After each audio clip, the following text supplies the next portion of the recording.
Good morning, students.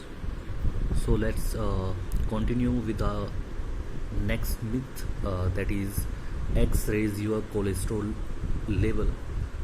तो students अभी हम फूड मिथ जो मतलब खाने के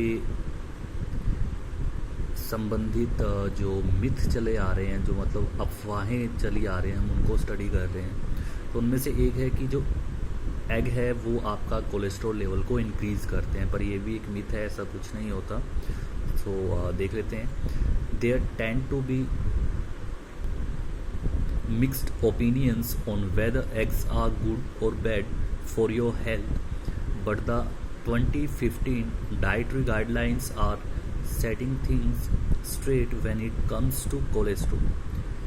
तो कह रहे हैं कि मिक्स्ड ओपिनियंस रहे हैं अब तक इस बारे में कि जो एग्स हैं वो हमारे लिए, हमारी हेल्थ के लिए अच्छे हैं या फिर बुरे हैं। लेकिन 2015 में जो डाइटरी गाइडलाइंस आई थी उनके अनुसार ये चीज़ मतलब बिल्कुल क्लियर हो गई कि कोलेस्ट्रॉल के अगर कोलेस्ट्रॉल लेवल की बात करें तो उसके रिगार्डिंग एग्स हमारे लिए बैड मतलब कि ख़राब साबित नहीं होते, हमारे कोलेस्ट्रॉल लेवल को वो इंक्रीज़ नहीं करते। We now know that the dietary cholesterol in eggs may not affect blood cholesterol. कह रहे कि एग्स के अंदर जो डाइटरी कोलेस्ट्रॉल होता है वो जो हमारा ब्लड कोलेस्ट्रॉल है उसको कोई अफेक्ट नहीं करता है। And eggs offer many benefits. A large egg boost 6 gram of high quality protein helping you feel Fuller for longer. और कहने हैं कि जो एग्स हैं वो हमें बहुत से बेनिफिट देते हैं।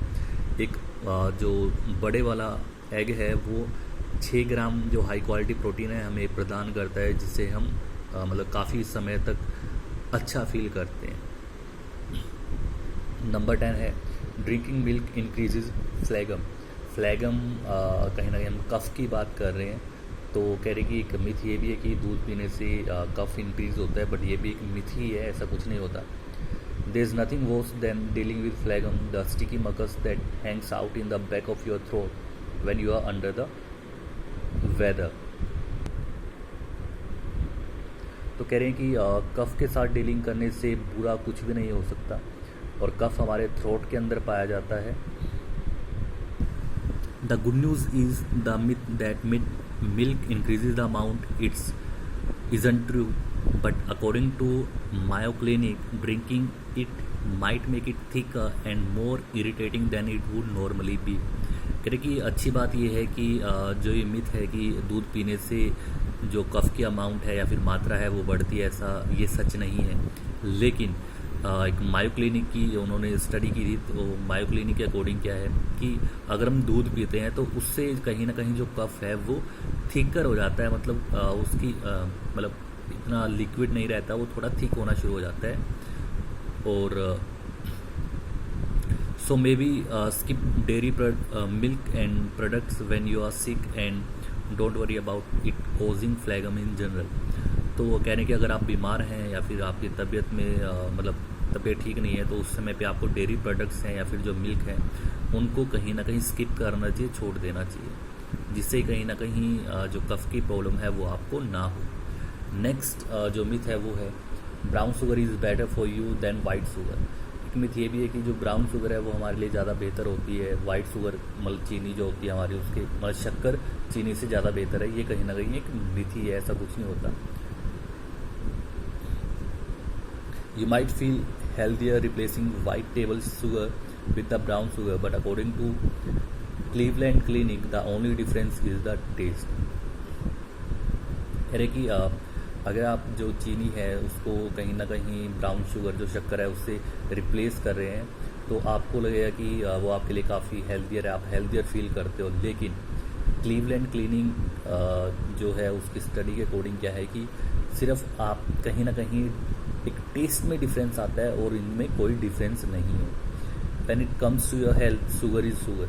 यानी कि जब ये हेल्थ की बात अगर हम करते हैं तो जो शुगर है वो शुगर ही है, no matter its form, it's going to elevate your blood sugar levels and that could increase your risk of obesity and diabetes. तो कह रहे कि उसकी क्या फॉर्म है ये मैटर नहीं करता, चाहे वो ब्राउन शुगर हो चाहे वाइट शुगर हो, इट डजेंट मैटर। वो आपके ब्लड शुगर लेवल को इंक्रीज़ करेगा ही करेगा, और उससे कहीं ना कहीं जो ओबेसिटी और डायबिटीज़ का खतरा है वो बना रहता है।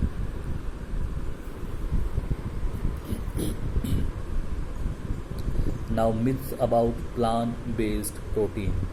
अभी तक हमने फूड के रिगार्डिंग जो मिथ्स थे आपके वो पढ़े हैं, लेकिन अब हम जो प्लांट के बेस्ड प्रोटीन्स होते हैं उनके रिगार्डिंग क्या मिथ हैं हम उनको स्टडी करने वाले हैं।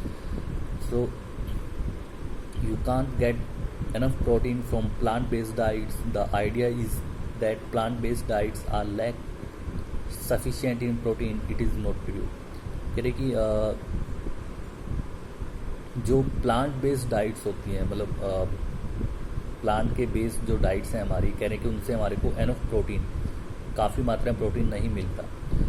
ये एक विचार की जो प्लांट बेस्ड डाइट्स हैं उनमें प्रोटीन की कमी होती है, ये सच नहीं है। Here are 5 benefits of eating plant based protein. कह रहे कि यहाँ पे 5 बेनिफिट दिए हुए हैं जो प्लांट बेस्ड प्रोटीन को खाने से हमें मिलते हैं। The first one is low in saturated fat. कहीं ना कहीं जो मतलब वेजिटेबल फूड की हम बात कर रहे हैं, जो वेजिटेबल फूड है वो कहीं ना कहीं सैचुरेटेड जो फैट होता है उसकी मात्रा उसमें कम होती है। Free of the growth hormones and antibiotics found in animal proteins. कह रहे कि जो ग्रोथ हॉर्मोन्स और एंटीबायोटिक्स होते हैं वो कहीं ना कहीं मतलब जो एनिमल प्रोडक्ट्स में पाए जाते हैं उनसे फ्री होते हैं। जो हमारे प्लांट प्रोडक्ट हैं उनके अंदर जो ग्रोथ हार्मोन और एंटीबायोटिक पाए जाते हैं वो कहीं ना कहीं एनिमल प्रोटीन से अलग होते हैं। Alkaline forming, easy to digest, better for the environment, plant based protein aren't complete.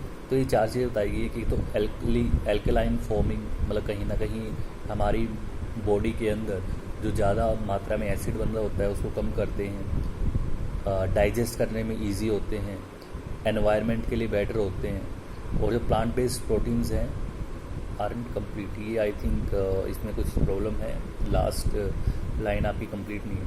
So let's take a look ahead. When choosing a variety of beans, grains and vegetables, you don't have to worry about which ones are complete or not.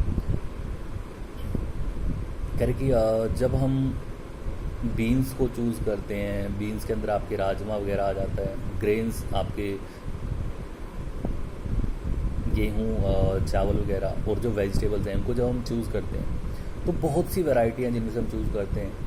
तो हमें इस चीज़ के लिए worry नहीं होना पड़ता कि ये कंप्लीट है या नहीं है। Animal protein is the only protein that builds muscles. जो एनिमल प्रोटीन है सिर्फ वही एक ऐसा प्रोटीन है जो मसल को बिल्ड करता है। The best protein comes from whole food, alkaline forming sources. कह रहे कि जो बेस्ट प्रोटीन हमें जो होल फूड है, कंप्लीट फूड से हमें मिलता है वो है एल्कलाइन फॉर्मिंग सोर्सेज। कहीं ना कहीं हमें मिलते हैं जैसे कि सच एज लीन, जैसे कि lean. Plant based protein found in sprouted nuts, seeds और ग्रेन्स। जैसे कि जो हमारे स्प्राउटेड, जैसे कि हम चने को भिगो देते हैं, उनमें अंकुरित वो जो हो जाते हैं, तो ऐसे हम सिर्फ मतलब नट्स को भी कर सकते हैं, बादाम वगैरह को कर सकते हैं, सीड्स को कर सकते हैं, ग्रेन्स को कर सकते हैं।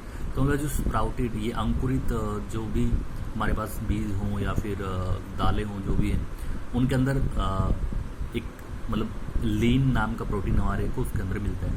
Not only you will get complete proteins but plant based protein are rich in antioxidants which help to reduce the inflammation caused by exercise, helping you to recover faster from your training.